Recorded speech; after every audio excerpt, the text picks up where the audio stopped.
It happened in 2003. My boyfriend at the time asked me to come over one night to hang out, but he was with his best friend this time. My boyfriend told me that his best friend was a virgin and how unfair it was that girls rejected him. I have never been able to listen to Tupac after that night. My boyfriend and his best friend were a part of a big friend group that my sister and I were a part of. I reported what happened to the police, and it became a big divider in the group until a friend of the best friend provided an alibi for him from her birthday party that happened that same night. It was good enough for everyone, and everyone turned against me and wanted me to drop the charges, including my sister. 6 months later, the best friend overdosed, and I was blamed for what happened to him. I was ostracized by everyone, including my family. I moved away after the case was dropped shortly after the overdose. I woke up about 3 weeks ago to lots of texts and missed calls from unsaved numbers. I found out later that it was my mom and sister, and now they believe me because my abuser confessed to everything, in details, and called what he did a curse that haunted him his entire life. Haunted him. Him. He wanted me to know that God was on my side and punished him on every single path he took, starting with the death of his best friend, and that he was tired now and couldn't take it anymore. He asked for forgiveness and for me to visit his grave, so at least his soul didn't continue to be haunted. I got copies of his letter and video sent to me, even by strangers. Not only to me, but to my husband and children, none of which knew my past. I don't know what to do now. My husband and children are traumatized, and my family is bombarding me to forgive them. They want to meet my children and be a part of their lives. I don't even know if there is anything to forgive. I just want things back to normal before all this came out again. Would I be a bad person if I told everyone I don't want anything to do with them? My mom is apparently sick and is scared she wouldn't have the chance to see me before something happened. All I know is that I could finally listen to Tupac again. It happened so long ago, and I have made a lot of effort to forget as much as I can, and I thought I succeeded, but I remember more than I want to admit. Sometimes I don't blame those who didn't believe me. It at least helped me move on and rid myself of resentment and understand why they didn't believe me. The alibi was somehow solid. A picture of the best friend and the birthday girl was sent on Messenger and in some local chat forums. The girl was wearing that same outfit from her party. She lived in a nearby town. I don't know if the police ever investigated that photo or alibi. They kind of dropped the charges when the best friend died.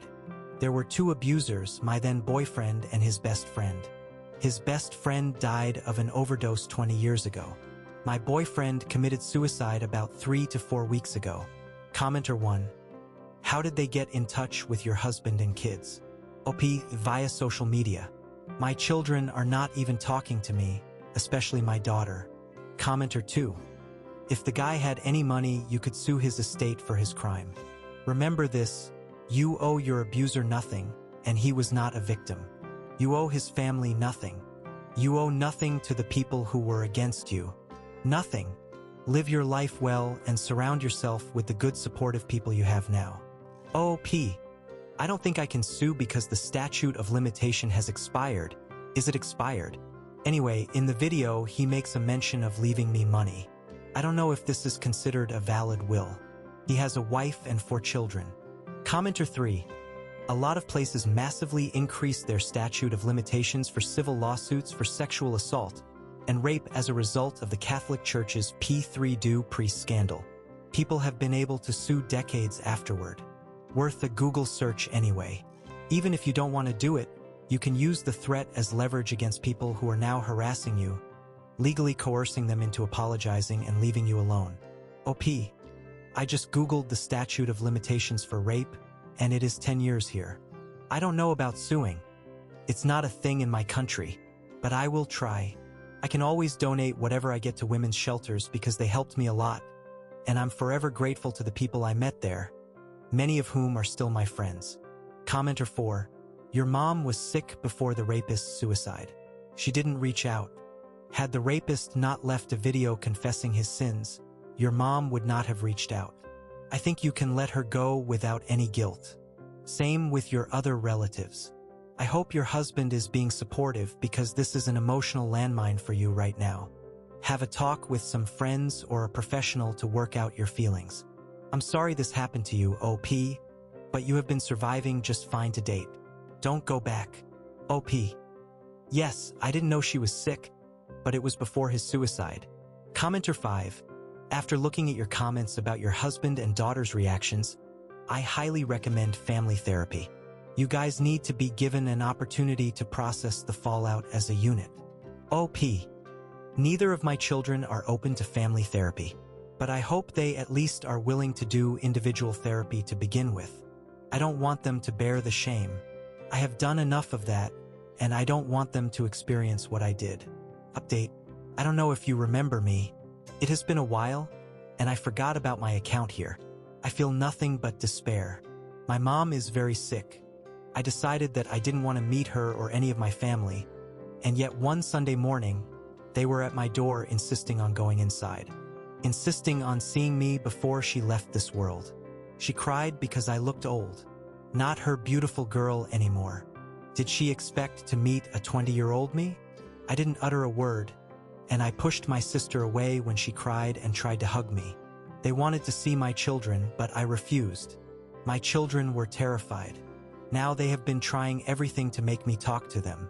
I have tried to report them to the police, but they yet again proved themselves to be useless. My children aren't feeling well. We are in therapy, especially my son, who doesn't even want to look at me, even now. My daughter is very compassionate, but I know that she is as confused and broken, but she has always been the kind that tried to make others feel better. My husband and I are separated. We started having issues. He was angry all the time. He couldn't look at me. He thought that I should have told him when we met, but I didn't, and now he felt helpless. He couldn't even touch me anymore. Do you feel repulsed by me? Do I remind you of what happened every time I have touched you? He was going mad, so he said that he didn't want to be with me anymore. I begged him to stay, not only because I love him but because our children, especially our son, is hurting and we need to help him, but he said that separation is better so our son can get a time off from being with me, I suppose, when he lives with his dad. My rapist's wife is suing me for the damage that her husband left me. They have 4 children who are all traumatized by what happened. They still live in my hometown, and everyone knows them. Seeing what happened to my children, I feel nothing but sorrow for his children too. None of them asked to be born. The woman who provided the alibi was outed.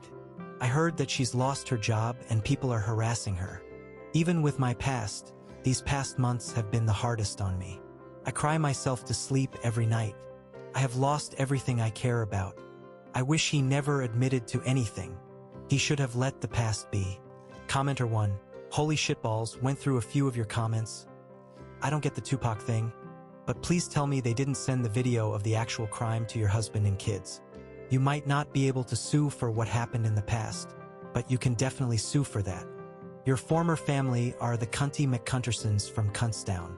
They weren't happy with destroying your life once, so they had to do it again. OP, his suicide video, yes. My children received it. Commenter 2.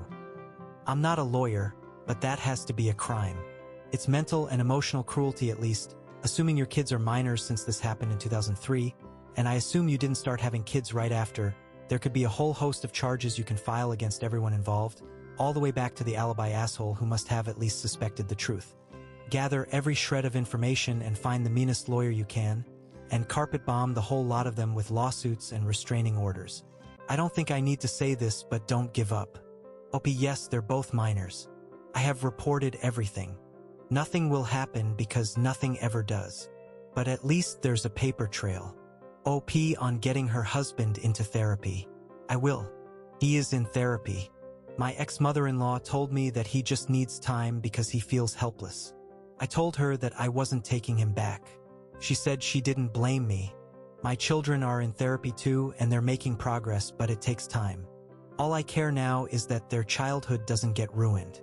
I feel so helpless that I couldn't protect them from this. Shocking revelations from a survivor's past come to light. A family's turmoil, uncovering decades of silence and betrayal, from survival to confrontation. A story of resilience and unexpected confessions.